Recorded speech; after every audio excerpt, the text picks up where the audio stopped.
Alright guys, welcome back to Machine Organization and Programming. We got lecture 7 today. Today we're going to start out talking about the stack, and then we're going to dive right into the idea of dynamic memory allocation on the heap using malloc. Alright, let's get into this.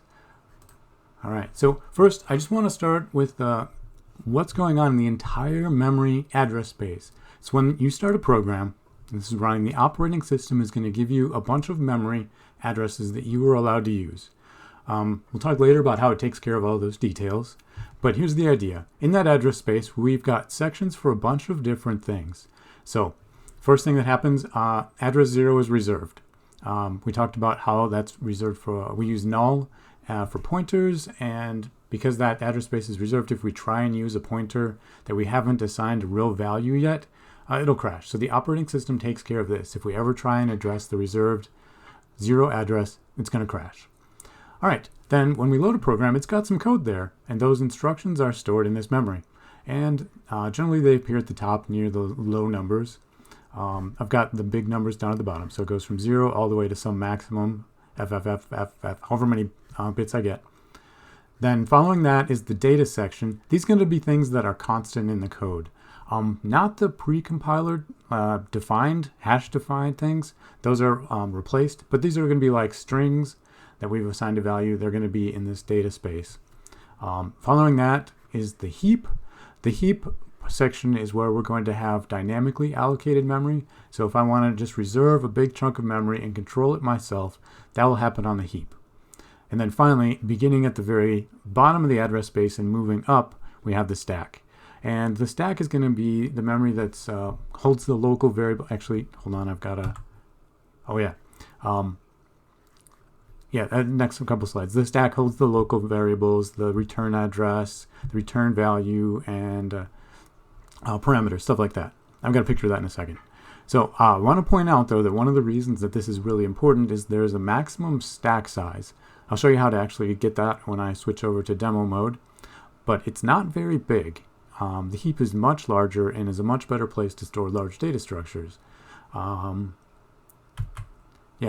so I've moved the stack over. The first thing that happens when you start a program is in C there's always a main function, and that main function gets pushed onto the stack. I've broken this a little more with other function calls, but somewhere in main, if there is a function call, it's going to push a new stack frame onto the stack. And the stack is going to grow this way. So we'll get another box here for, for another function. In this case, I've called it foo, because that's what you name generic functions that you don't have a good name for in computer programming. So anyway, we push foo onto the stack. Now let's take a little bit about a look at what's going on inside of each of these stack frames. So we have to store a number of things in a stack frame. First, the return value. This is the instruction where we jump back to. So somewhere in main, there's a line that says foo, and the address of the instruction immediately following that function call is what's right here in the return value. So that way, when the program is done executing the code, it knows where to go. And that code is up here somewhere in this code block. So the return address, oh man, I'm talking about the wrong one. Return address will be an instruction somewhere in the code section. The return value is if foo returns a value like int foo, some parameters, whatever. That integer value is going to be the return value, and it's reserved some space right here so that it's going to be the very next thing on the stack after we return to main. Okay, then it needs to reserve some space for some parameters. So if in this parameter list there was an int n and an array or something, it saves space for all of those. And then finally, any local variables that are used are stored following the parameters. The very top of the whatever we've used for memory is the stack pointer, and that's going to be where we store the next thing. So if I have like a for loop or something inside my function foo, and my for loop says int I equals 3, it's going to grab the next memory space available up here, add that local variable I, and then as soon as that scope ends, the stack pointer is going to move back down, and we no longer have access to I. Okay, I've drawn this with some extra space because it doesn't actually know how much space it'll need if we use a variable length array, which I'll talk about later. I'm going to do some examples as a way to actually experiment with the stack size. Okay, so if somewhere in foo I call another function bar, the other name we use for functions that we don't have good names for. That will add one more frame to the stack, another stack frame. That's again going to begin, the very first thing is the return value for bar. So if bar returns an integer, there'll be an int in front of its declaration. We'll have that return value stored right here. Then the return address will be an instruction somewhere up in the code, the parameters for bar, and then the local variables we use. And again, there's space for variable length arrays or something like that. The stack pointer, again, will now point to the very top level of the stack.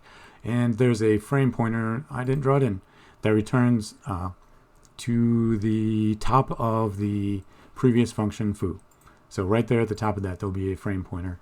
And then when we're all done with the function, it gets nuked. So I've got the big X right here. What happens is everything up here above that is just gone. We no longer have access to it. And the return value, whatever is in these next memory locations right after the top of foo, gets placed in the whatever parameter, whichever local variable is, like if it's int n equals bar, it gets copied right there as the last step of what happens when we execute that code. All right, so when this is all done, there's a big giant red X that I didn't draw that nukes everything above these local variables for foo. All of this is gone. Yep, there bar is gone. And then when we reach the end of foo, there's a return statement. Foo is gone, and we lose access to all of the local variables and parameters from foo. And finally, then we're just left with main. And when main ends, the whole program ends. All right, guys, I just jumped over onto CSL machine and wrote a little bit of code to get us started with a quick demo. Right here, I've got a function called reverse.c, a file called reverse.c. Please, at this point, go to the code directory on Canvas, download this one, put it over on the CSL machine of your choice, and follow along. Oops, I'm in the wrong. There we go. Focus. All right, so all this does at this point is, here, we've got a function print array that's going to print out an array. In main, I'm declaring an array with 5 elements, 1, 2, 3, 4, 5, and then I'm calling print array. I've hard-coded the 5. I'm going to use 5 elements for this entire demo. This is bad practice. Don't do it. But for the demo, it's going to be fine. So print array, all that does is take an array. In this case, I'm using the pointer version, star A. This could easily be done also with the array notation version. And then I'm just going to go through for I equals 0, less than 5, increment, and just print out the elements of that array. And then finally, after we printed out all 5 elements, we'll put a new line in there. So let me just go make sure this actually works. So I made one tiny change. Let's see here, we will run that. And then we'll run the code. And all it does is print out the numbers 1, 2, 3, 4, 5. Now I named it reverse because one of the things that I want to do with this is go ahead and reverse that array. But what I'd like to do is not just change the order in place. I want to create an entirely new array. So I'm going to go up here and write a new function. This function is going to return an array.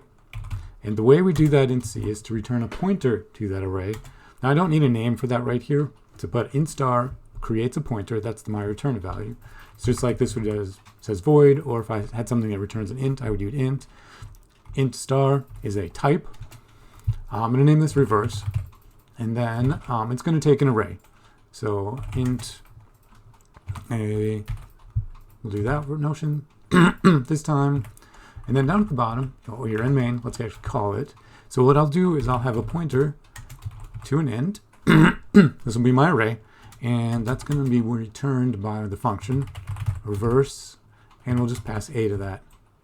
Okay, then we'll print it out. Okay, next up. Let's see. When I write the function definition, it returns a pointer. I can spell really. Reverse and a. All right.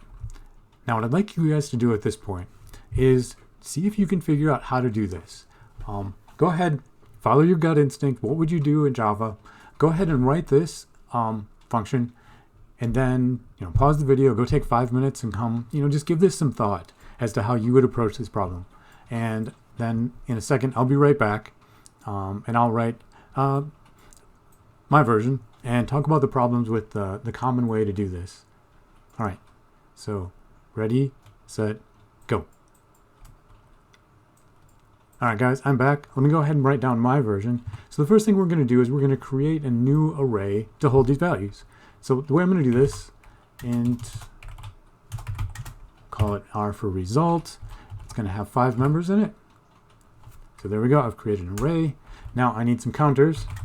I is equal to 0, j equals, let's go with 4.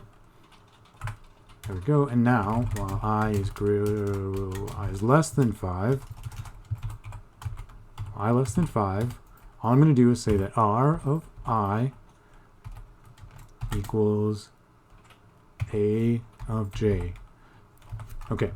Now the next time through this loop, I need to increment I, so throw in a plus plus. So I will go from 0 to 1 to 2 to 3 as it goes through. I'll pull it until it reaches 5, then we'll exit the loop. Now j is going to start at 4, and then it needs to go down 1. So it goes 4, 3, 2, 1. So we'll do j minus minus right there. That's all I need to reverse that loop. And then the last thing I need to return my pointer, and R is a pointer. Okay, so this is my gut instinct says this is how I would do it if we're not aware of some of these issues that come up with the stack. So let me go and run this, and then we'll talk about why this is going to fail. So we'll write and save. We'll compile it. Oh, let's see, I forgot 1 semicolon. That's what I want. Where was that? There it is, line 11. Let's try this again. Okay, it actually gives me a warning that the function is returning the address of a local variable. So if you guys remember over here, when I was doing the PowerPoint presentation, over here, let's go with this one. I'm calling a function. This is my reverse function. I store some space for return value. That's a pointer, so 4 bytes there. The return address as an instruction in memory up here in the code. I've got some parameters. That would be the variable that I input, the A variable. And then local variables, I've created a new array, R, to hold the result that I'm going to return. And that's using this space right here. Now, as soon as that function ends, right here, I nuke my function. So reverse is just gone, and all that memory is reclaimed. It's no longer available, and the operating system recognizes that that space is no longer good. And C gives me a warning about that. There's my warning. Warning function returns the address of a local variable. That's bad. This should not work. It might though. Sometimes it does. Okay, no, it did not work. Segmentation fault. So it's trying to access memory outside of the range that it's allowed to access. So something that's no longer on the stack. It knows where the stack pointer is. It knows where the bottom of the heap is. None of the stuff in between is accessible. Okay, so this is good. Segmentation faults, when it crashes, those are good. This is so much better than those weird undefined errors that pop up and you just cannot track down. I got a warning that tells me exactly where things are going wrong. All right, so let me show you guys how to fix this. All right, so we'll just jump back over here into Vim, and then I'm going to comment out this version. Well, I'm going to make a copy of it, but I'm going to leave this here so you guys can see it when you download the complete version from the lecture. So let's see here. We'll go to block mode. We'll get, I don't want block mode. I want line mode. And then we'll just copy those. Go down here and paste them. All right, now I'm going to comment this one out, and I'm going to do it with the //*/, and then we'll go with bad version. And then this needs a // that way. Okay, now to turn this off, what am I doing? // There we go. Messed up my comment switch. All right, so now I've got the real version here. I still want this same function prototype. I should be able to create an array, return it, but have it reversed. The only problem I have here is this line right here. I'm creating an array on the stack in that local variable space reserved for local variable address space. So I'm going to get rid of this line right here. So get rid of that line. And then what I really want to do is create an array somewhere else in memory, not on the stack. And the place reserved for that, for creating dynamically allocated memory, is the heap. So this is where I'm going to create all of the memory. Hold on one second. Let me just pull this up. Right up here. This space right here is reserved for when I want to create a new array in a function, or reserve some memory for whatever I want, and not have it get nuked when the function ends. That's the whole purpose of the heap. All right, let me jump back to Putty. Here we go. So the way I reserve some space on the heap is with a function called malloc.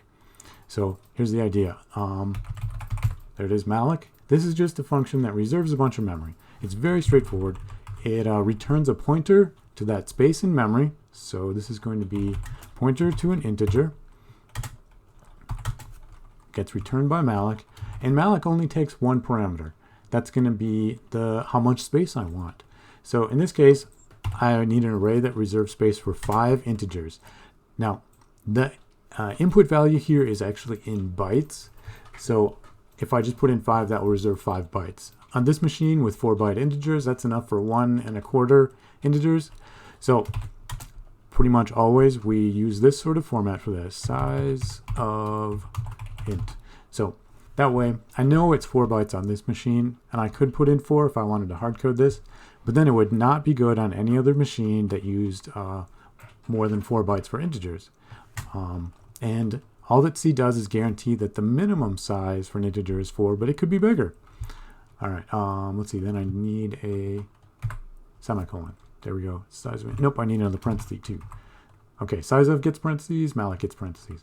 Okay, now this will reserve some space, and then I'll return a pointer to it. Now, there's one more thing I need to do. In C, you are entirely responsible for your own memory management. So if I reserve some space, at the end of my program, I need to free that space. So I'm going to go up here to the bottom line of my main function. Oh, I forgot my return value too. All right, so hold on. Little typo there. Forgot that. Okay, put that in. Last thing I need to do here is free that memory that I reserved. And to do that, it's P has a pointer to that memory. So all I need to do is free P, and it will return that to the operating system, so it's now available for other use. Okay, I'm going to compile this and make sure I didn't make any weird typos.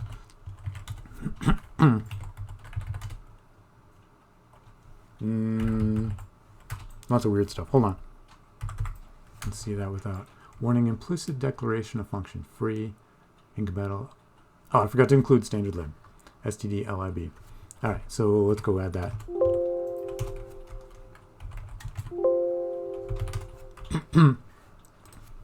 My fault. There we go. Oh, perfect. Now all those warnings went away. It no longer gives me the warning about returning a pointer to a local variable. Fixed the fact that malloc and free were not available.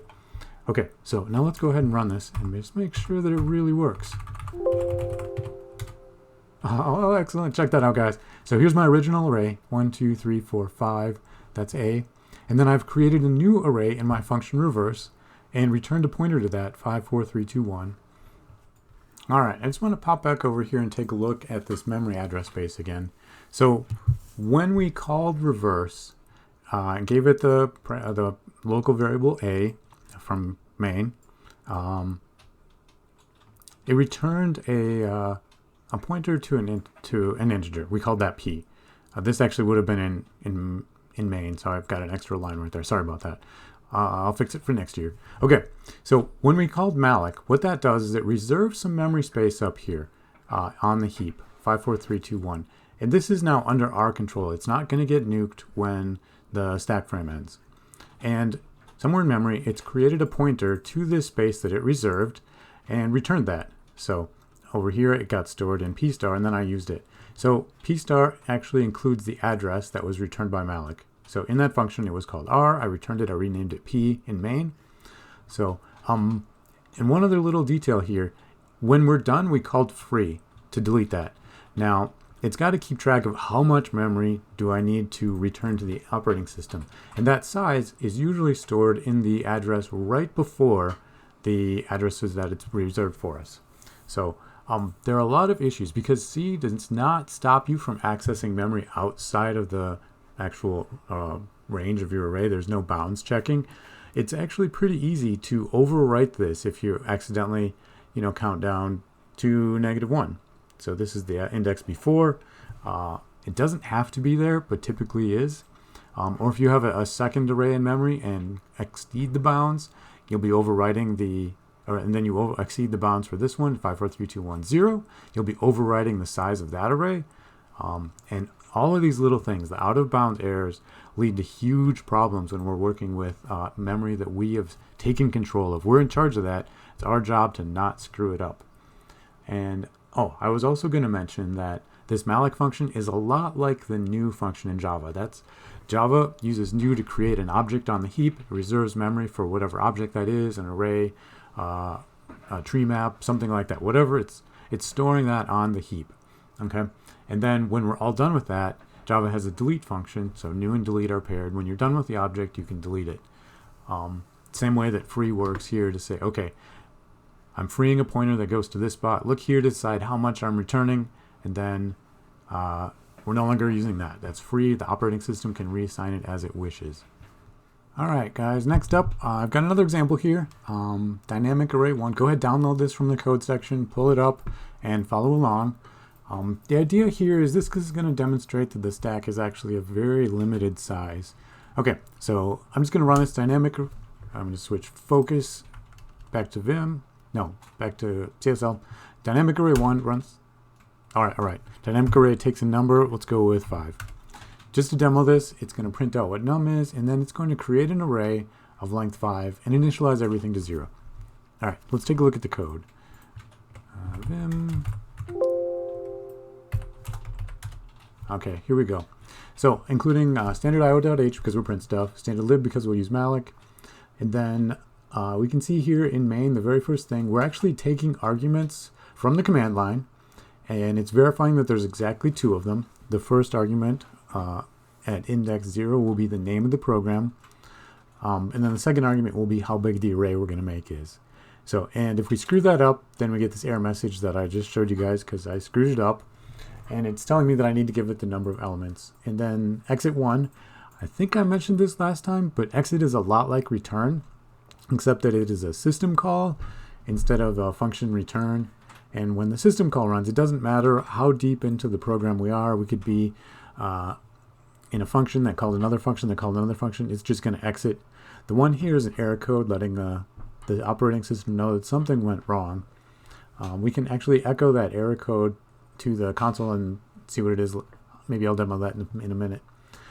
Okay, so here's the idea, what the meat of this code is doing. So first, it's getting num from our GV from the first argument. Okay, so from at index 1. All right, so first one is the file name. No, the program name. Second one is this num that we put in as a user.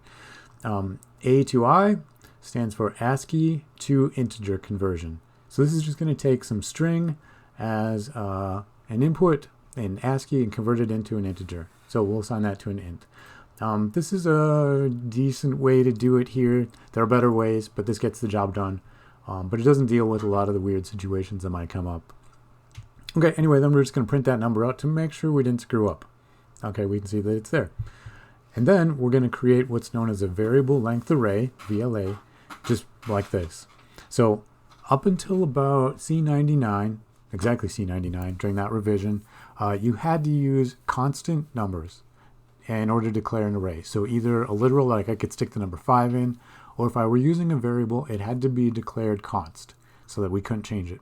That way, the compiler would know ahead of time exactly how much space to reserve. C99 introduced the idea of variable length arrays where I can do this. I can give it a variable. This is actually user input. The code has no way to know how big the array is ahead of time. There are some issues with efficiency doing this, but just assume that it works for right now. Okay, then after we've created this array, This code right here just initializes it. It goes from 1 to num and sticks the value 0 in everything. And following that, it prints it out. All right, so let's go back, and I want to just play with it just as it is. So, dynamic array, we did 5. Let's do 10. Okay, works just fine. I'm getting zeros everywhere. Let's do 100. Also works just fine. 1,000? 10,000? That was even pretty fast. 100,000. Not bad. Okay. 1,000,000. All right, I cut the video so you didn't have to watch all that scroll by. But yeah, even 1,000,000 worked. Let's try it with 10 million. There we go, 10 million. Okay, so 10 million, and we get this segmentation fault. So this is we've reached the limit of the memory that's available on the stack. So it's actually not very much. It can't even hold, well, 10 million, that's 40 million bytes. So about 40 megabytes, and it's done. Okay, so not a lot of memory there. The heap, I mean, my computer here is sitting here with 16 gigabytes of memory. I've got tons of memory available, but just not very much of it's on the stack. All right, let me see. Let me look up that command. There it is. Okay, we can actually print out a bunch of stats about the limitations of what we're using. The command for that is just a system call. We can system program. We can call it right from the command line. It stands for user limit, and -a gives me all of them that are available from this program. If we take a look here, let's see here. So core file size, in blocks, data segment, scheduling, priority. Where is it? Stack size right here. Okay, this is telling me that my stack size is limited to, let's see, 8192. This is kilobytes. So I want to multiply that by 1024, which is about 1,000. So that's about 8 million. Maybe a little more than 8 million bytes are available in the stack. So, some other interesting things here too. All right. But that's what I want to talk about for right now. Let's go back and take a look at that code one more time. All right, so back looking at the code. Now, what I want to do is take a look at this section right here where I'm initializing everything to 0. And I'm just going to comment this out and take a look at how it performs differently. So Control-V, JJ, Shift-I, comment. And that'll put him in, that's the block mode, visual block. Okay, so now it's going to create the array right here in line 14, and then we're just going to print it out without ever initializing it. So write and save, RG, there it is, compile dynamic array, and then dynamic array 1. Oops, I forgot to give it how many elements. Let's just do, I don't know, how many do you think will fit on the screen? 20? Oops, that's 120. All right, well, we got some on the screen.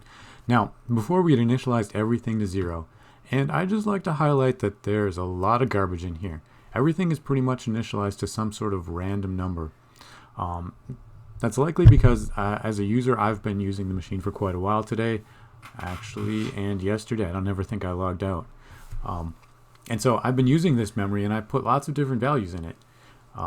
Sometimes, and I forget which system does which, but Windows does one thing, Mac does another. But as part of their security, they will, when you log in as a user, they'll initialize all of the memory to 0. So that you can't actually steal like stuff from whoever was logged in before you by just being able to read the memory and see what they were doing.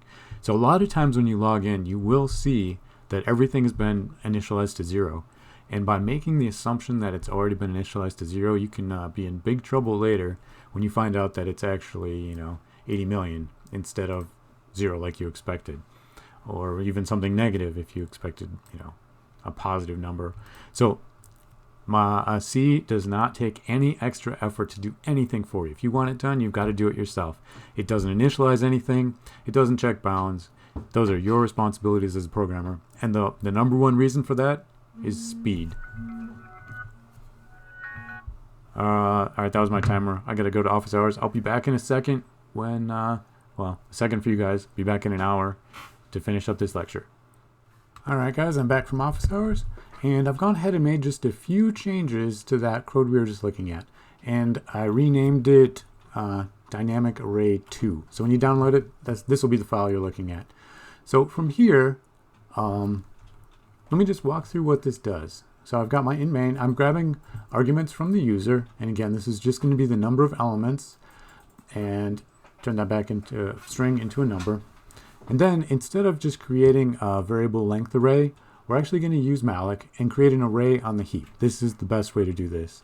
So malloc, as I was discussing earlier, takes the number of elements in the array and the size, because it really only takes one argument, just the number of bytes, and I'm doing some math here to get the exact number of bytes I need for this size array.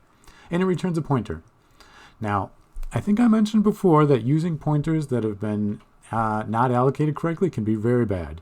So the thing we're going to do, if malloc fails, for example, if the heap is full and there's not enough memory left, could be working on a small embedded device of some kind, and it might just not have very much memory. We need to make sure that it actually succeeded. So malloc returns a null pointer if there's not enough memory or something else goes wrong. So if a is equal to null, then we're going to say, whoa, something went wrong, memory failed, and we're going to exit immediately so that we know that there was a problem. So from now on, I didn't do that in the first time when I was just doing the quick demo earlier. We need something like this. We need to verify that every malloc operation succeeds. And then we're just going to go through and initialize them all to 0. Actually, we did 0 before. Let's change that to I. That way there'll be 1, 2, 3, 4, 5, and we can see what's going on. And then we're going to print them out. Finally, because we're now done with that pointer to that memory, we're going to go ahead and free it and release it. Return it to the operating system. That's not strictly necessary because this is the end of the program, and when the program ends, the memory is also returned. But this is good practice, and I'm going to highly encourage you guys. I'm going to require that you guys free up all your memory when you're done. But so imagine that you had like a program that's running for a very long time, like a web server or something. If you forgot to free memory in a function call, it would sort of just use up more and more and more memory that was reserved and then not available. All right, let me go run this and make sure everyone can see what it does. So I made that one change. We'll save it. We will run this again. So I haven't actually compiled this yet. So I'm calling it dynamic array 2. And then dynamic array 2, it takes a number, we'll just do 5. So it should print out that array now. So a of 0 is 0, a of 1 is 1, and so on. Looks like it's working, 0 through 4. Okay. Dynamic array 2.c. So the next thing I want to do, a dynamic memory allocation is frequently used to create dynamically sized arrays. Suppose that I start doing some work, I've created an array, and I suddenly find that I want to add more elements to that array. I need to make it bigger. So what I'm going to do here is just write some code that will take this array and double the size of it. Okay, so we'll just go ahead and do that right here. Let's see here.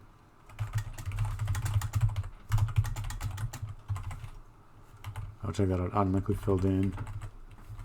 Double the size of the array. Okay, excellent. So something that just kind of looks like it might be a good idea at first, and we'll talk about why this is bad in a second. We'll just get a new array. 2 times num. There we go. Now it's twice as big. And of course we need to multiply by size of an int. There we go. Now of course it's always good practice to make sure that I just malloc something that it actually worked. Let me copy this. Visual. Copy. Paste. There we go. So now if a is null, that means it failed and it'll exit. All right. Next, let's see. Let's go ahead and print out the array again. So let me just grab these lines right here. Whoops, one more. Copy those. Paste them.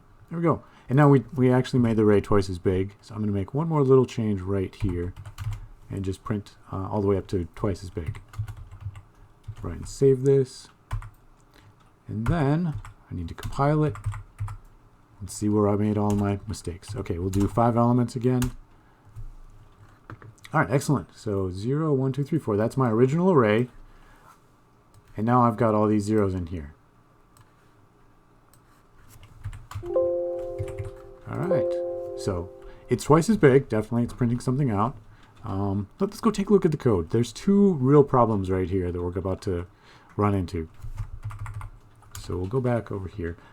So first, this malloc just grabbed an entirely separate region of memory. It's twice as big, but it doesn't overlap this first one. And that's why the numbers were all 0.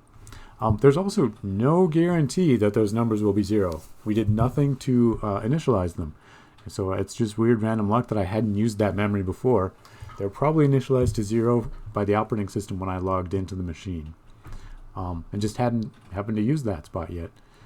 Alright, so, yep, when I printed out the new A.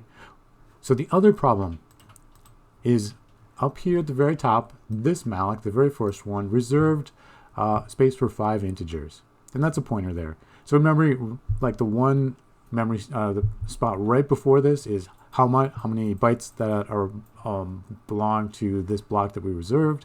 When we free it, it just goes back one spot, reads how many, and then frees up all 20 bytes. Then when we did this malloc, A is already a pointer, I didn't need to do the int star A. It grabbed 40 bytes of memory to hold 10 integers, but in a different spot.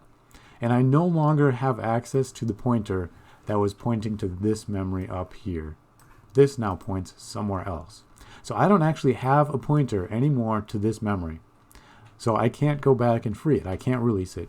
This is a memory leak when I do something like this. This memory will be forever allocated, and I can't return it and reuse it. This free down at the bottom right here will free this array of 40 bytes. And 40 bytes doesn't seem like that much. 20 bytes is even smaller. Sure, we can afford to lose that, right?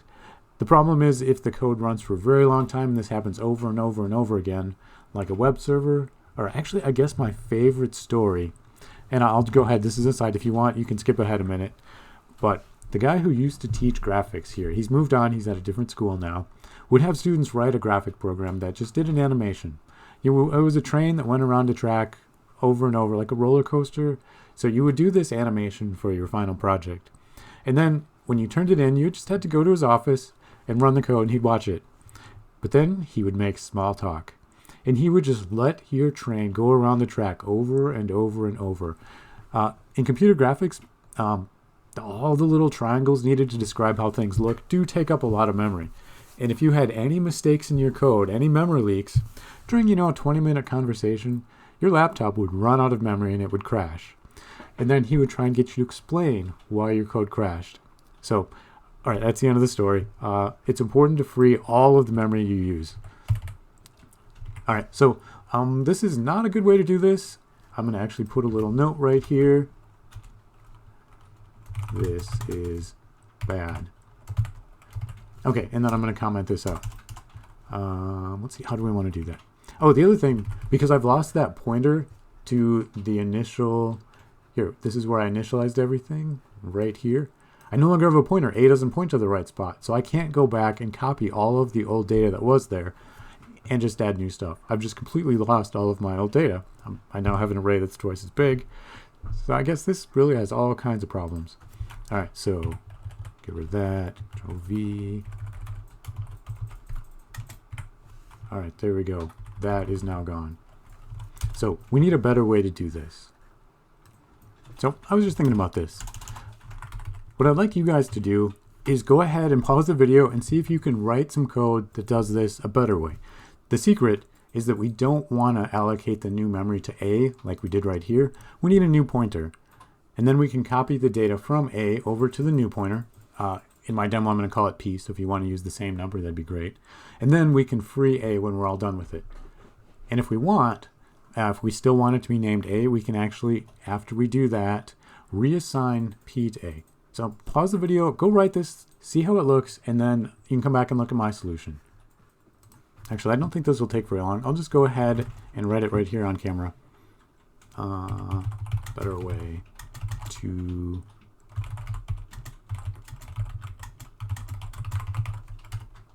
All right, better way to do this. Okay, so first up, I'm going to need a brand new pointer. I'm going to call it P, and then I'm going to malloc. This is actually, I need the same thing right here. So we'll just copy the rest of that line, paste that in right there. So I still need the same amount. I need double the amount of space. And then I need to verify that it still works. So just good practice. I'm going to enter, whoops, oh dear. Like, what am I doing? Stopped. All right, hold on. I'm going to pause this. All right, I didn't think it'd take very long, but it crashed on me. I lost all those changes I made since here. Anyway, I went back, I added the comment, this is the bad way, and some extra information. We can't copy the old data, and we can't free the memory because we've lost that pointer. Okay, next up. Start here, Control V. Scroll. Nope, there's the problem. I want Shift V for line mode. Copy that. Oops, not right there. Undo, paste that. And then, this is the bad one. I'm going to comment this out. There we go. We'll make that line up a little better too. And then down here, the only real change I need to make right here is I want to change the name of my pointer from A to, I'm going to use, I think I said I was going to use P. So then I will be grabbing some more memory allocate, 2 times the number that we've had before. And then if P is null, that's bad. Memory allocation failed. We'll exit.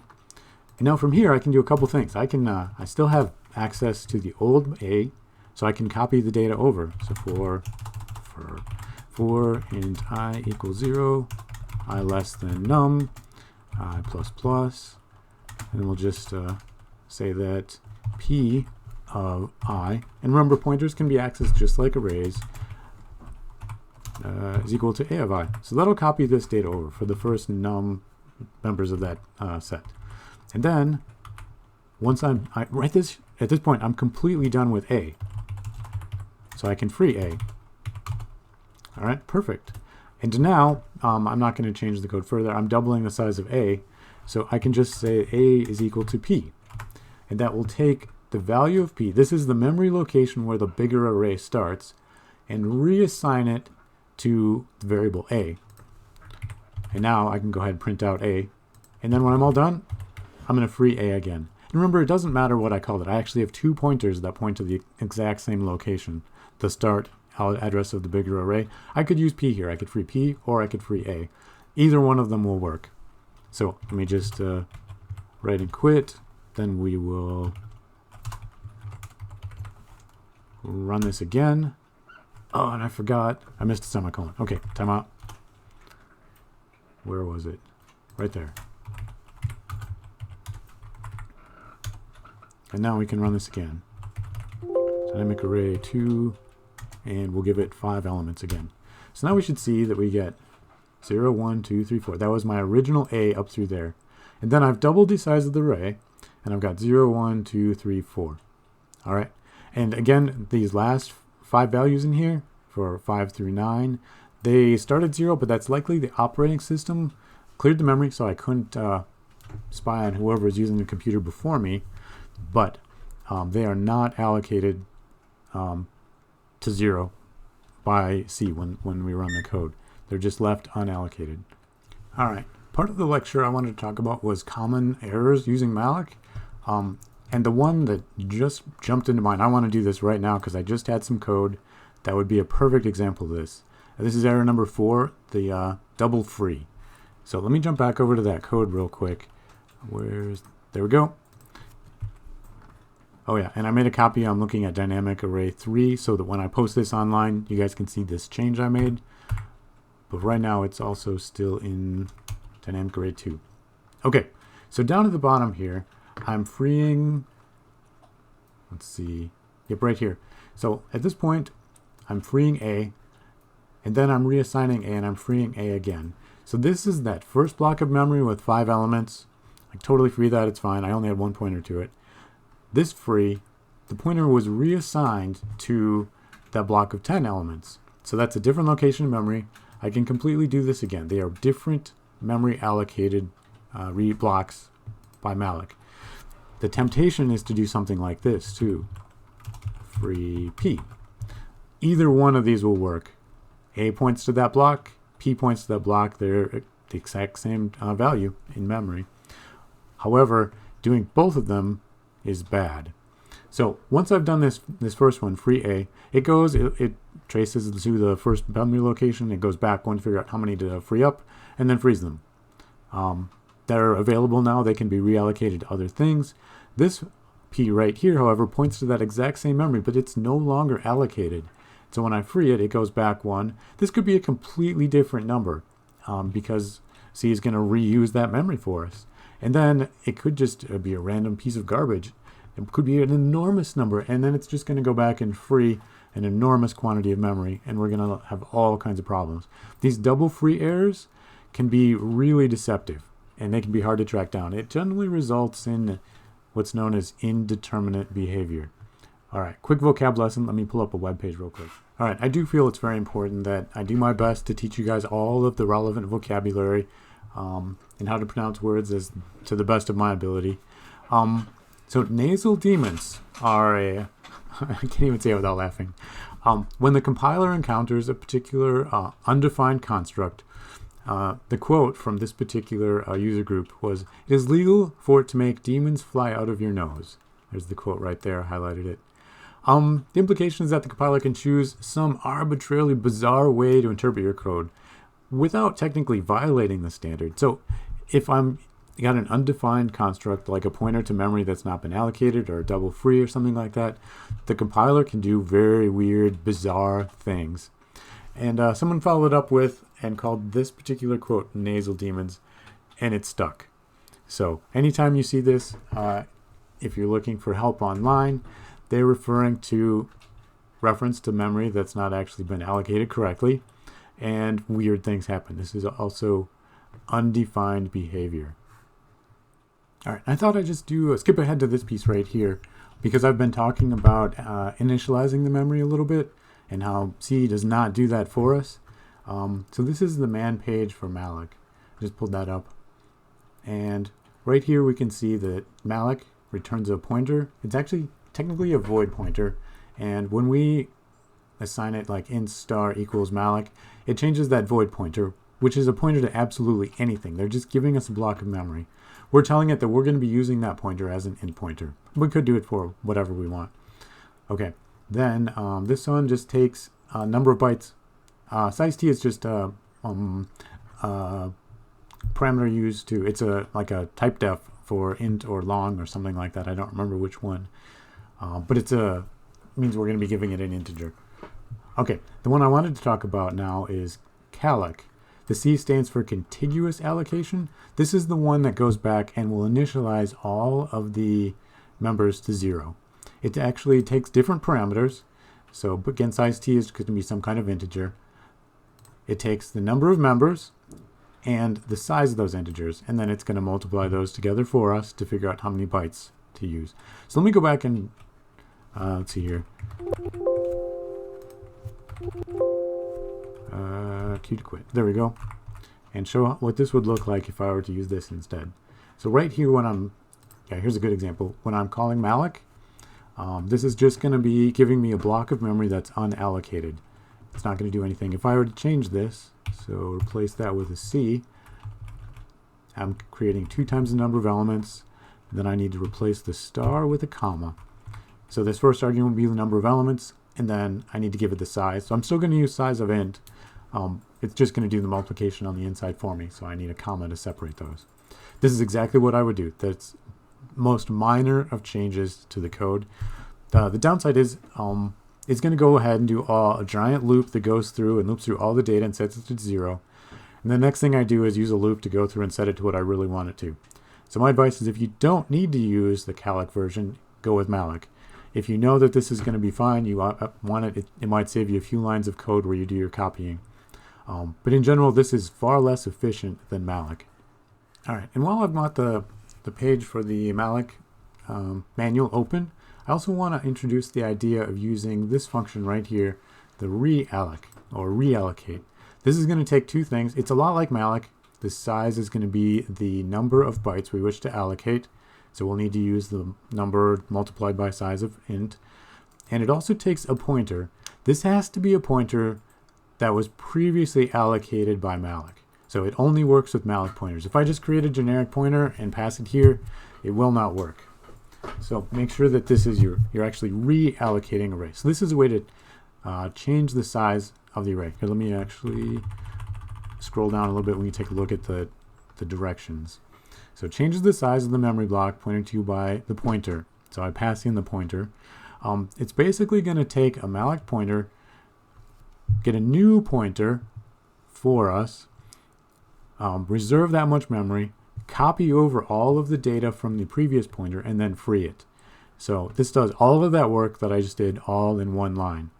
So and there's another function too, that if I give it the value of 0 for the number of bytes, it returns a null pointer and is essentially the same thing as, equivalent to free pointer. So another way to do that. May save you some time if you can copy and paste the line rather than typing free, if you're that good at copy paste using terminal editors. Okay, so Q to quit. Let me put this in some code. So right here, let's see, where should we put it? Here, I'm creating P.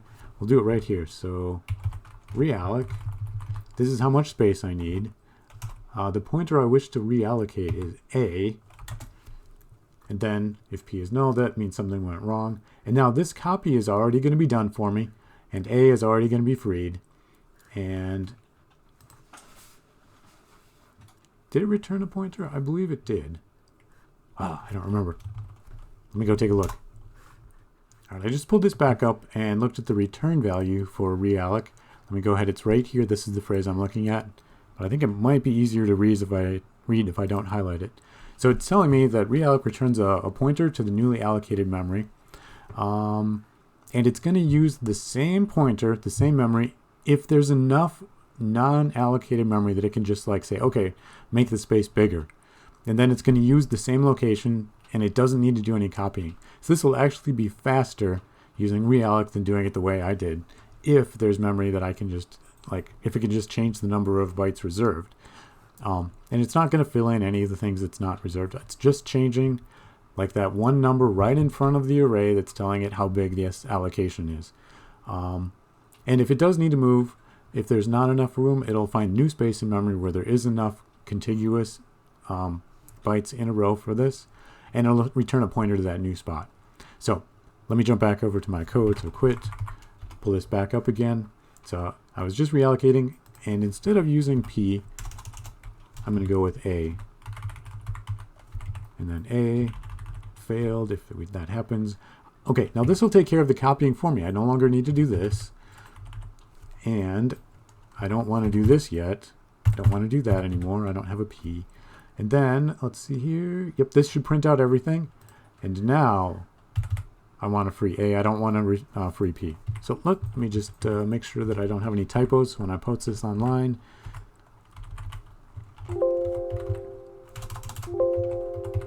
There we go. Yep, that should be good. And then 2.2. Oh, I forgot the, we'll go with 5 elements. Okay, excellent. 0, 1, 2, 3, 4. And then, oh, check this out. So I copied 0, 1, 2, 3, 4, just exactly like I wanted. And then the next 5 elements, 4 of them are 0, but this one is garbage. So I told you, it does not allocate. But I haven't really done very much on the heap yet, so I probably haven't seen a lot of, it was probably, all pre-allocated to 0 by the operating system. And this is the first example of something where it did not give me a 0. So excellent. I'm glad I was able to show that to you guys. All right, guys, for my last example, I'm going to be looking at creating a 2D array on the heap. In this example, we're going to be transposing an array. So go grab the transpose.c file from the code directory, download that, and follow along. Okay, so here's what it's going to do. It's going to be creating a 2-dimensional matrix with rows and columns, just like a matrix, and filling it in with the first row 1, 2, 3, the second row 4, 5, 6, and so on. And then, oh, my formatting is wrong. Quick. Add those. There we go. Okay, so here's what we're doing. We're just going to go through all the rows and then all the columns. We'll print out everything in that row, and then we'll print a new line. And then it goes through and does the second row and the third row, and then finally ends with a new line so that all of my matrices are nicely spread out. So we'll save this, and then if there it is, we'll compile. And let's transpose, and we'll just print this out. Okay, so we can see that I've got a matrix with elements 1, 2, and 3 in the first row, 4, 5, 6, 7, 8, 9. Now, if you guys remember a little bit from high school linear algebra, when we transpose a matrix, that's going to take the first row and it becomes the first column. So I'll have 1 here, and then 2 here, and 3 here, and then it takes the second row and becomes the second column. So the 4, 5, and the 6, and then same deal, 7, 8, and 9. Okay, so let me pull this up again. There we go. So I'm going to just create a function transpose. It's going to take in this matrix A. So I need A, and that's A columns because I need to put in, here we'll just do them both. Everything but the first. And this is an integer array, so I need that. And then there'll be a function here. I'm going to think a little carefully about what the return type is. It's going to be a two-dimensional matrix, so and a matrix of integers. So I need int, and it's a two-dimensional matrix of basically a pointer to pointers of rows. So I need the double star version. Let me pop over to PowerPoint and explain that real quick. Okay, so here's the idea. This is the matrix in memory that I'm going to end up with. So I'm going to have 1, 2, 3 in the first column, 4, 5, 6. And now each one of these rows is going to be an array of integers. Okay, so I'm going to allocate some memory on the heap to them, and that's going to be pointed to by a pointer.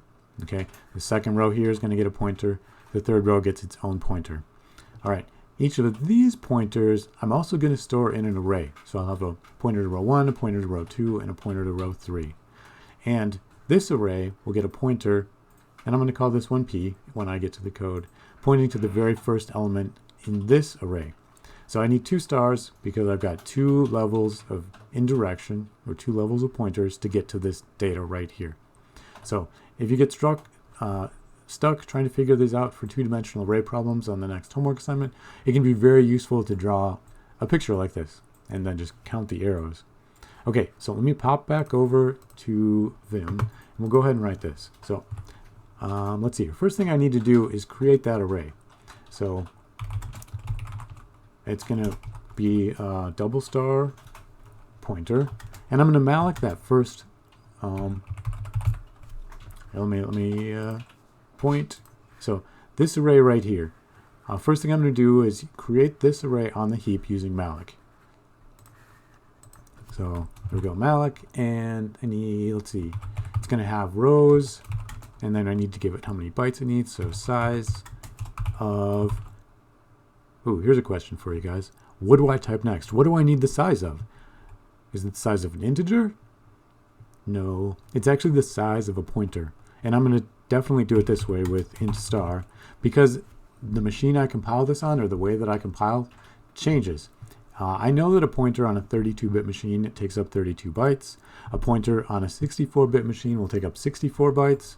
So I definitely need to be careful, and I'm going to use size of, because C knows how big pointers are. Okay, so this is going to get me those first 3 pointers. The next thing I need to do is for each one of these pointers, I've got an array now. This is going to be a pointer. I need to allocate some memory to hold that data. All right. So what does this look like? Oops, it wasn't in insert mode. There we go. So I need to go through all of the different rows. So for I equals 0, I less than rows, one for each of the rows, I plus plus. What I need to do is grab some more memory. I need to create another array. And the pointer that I'm going to assign this to is going to be P of I. So when I is 0, this will be grabbing the first element of this array. So what does this look like? So this one right here is a pointer, and because I'm using the bracket notation, oops, this is my pointer. I'm using the bracket notation. That gets me this element right here. It's already a pointer because of that second star, and I'm just going to use malloc to return my new memory to that pointer. Okay, so piece of cake. Already in editing mode. Yep. So p of I equals malloc.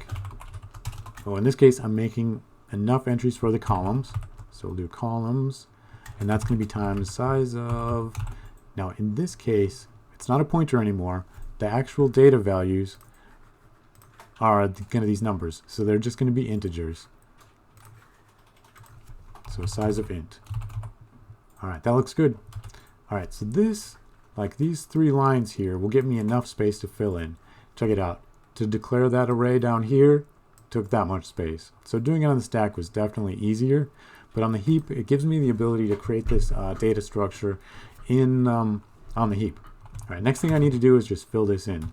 So for int I equals 0. All right, so no need to watch me finish writing all of this out. The only real thing we're doing here, we're iterating through all the rows, then through all the columns, and then we're indexing this. So the P matrix that I've created right here, row I, column J, is getting column J, row I. So I'm just switching these, and that's all I need for the transpose. Last thing I need to do, remember this function is returning a pointer to an int, which is P. So we return P. All right, perfect. Now to wrap this up, let's actually call the function. So I'm creating a new matrix. So int t, start our t, that should work, is equal to transpose of A. All right.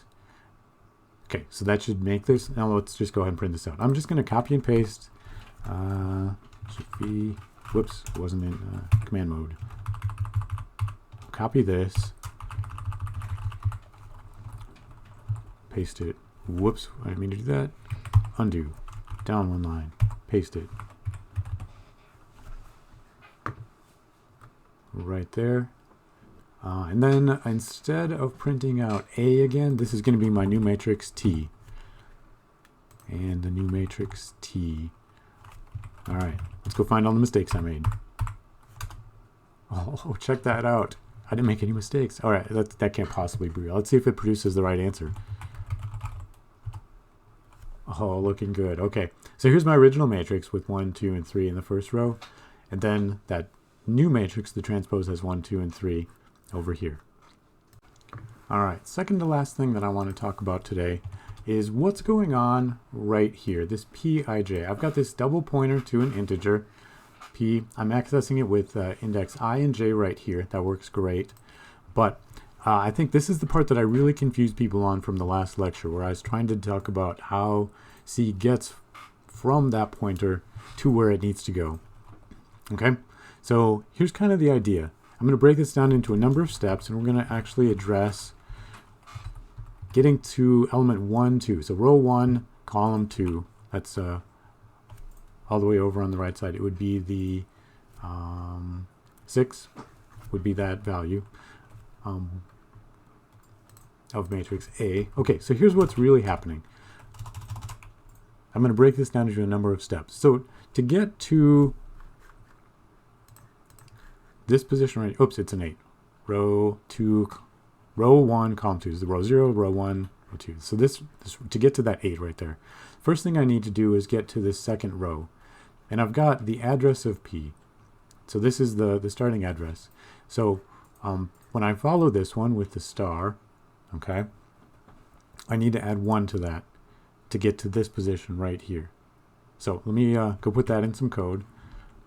Now when I wanted this one, okay, so P plus 1, and then I want to dereference that with the star. There we go, something like this. Okay, that's going to follow my pointer P and add 1 to it, and then dereference it. So that gets me a pointer to the first row. Let me point to this one more time. So P plus 1 gets me to this position right here.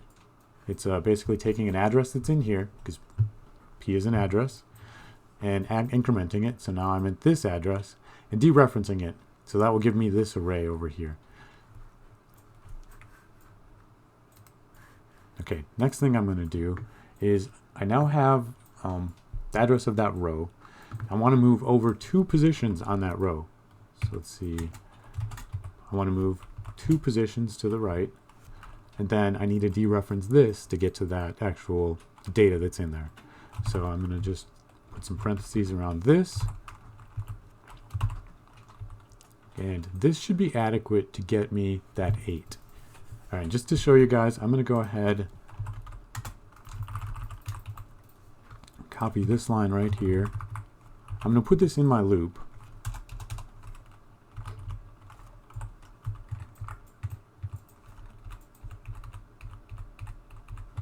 Right there, and replace the Pij.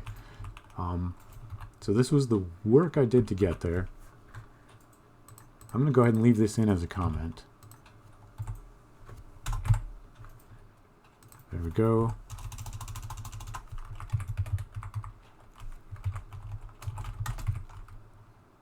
So there we go. That's how I got there. Now, because I'm putting this in the loop, my 1 here was the row number, so that should be I. And this 2 here was J. All right, did I do that right? Let's give this a try and see if I made any mistakes. Oops, I've left off the equals A, J, I. Okay, let's see if there's more mistakes. Looks good so far. Transpose right there. Okay, sweet. It works. 1, 2, 3, 4, 5, 6 in columns. All right, so the last thing we're going to need to do now is talk about freeing this memory. So I jumped back into PowerPoint here. If I were to just say free P, all that's going to do is free this particular array. I'm still going to have this, this, and this all reserved out in memory somewhere. So I'm going to need to go through and loop through all of these, iterate through them, and free this pointer, and this pointer. So good way to think about this when you guys are writing code for project 2 or 3, I don't remember which one's next, is that for every arrow you have, we're going to need 1 free statement. And 3 of these will be in a loop to just make it easy, and then we'll have that final free at the end to get rid of P. So let me go ahead and demo that real quick. I'll jump back over to Vim. This actually would be a good spot if you want to challenge yourself to push pause, write this code yourself, and then come back and see if you got it right.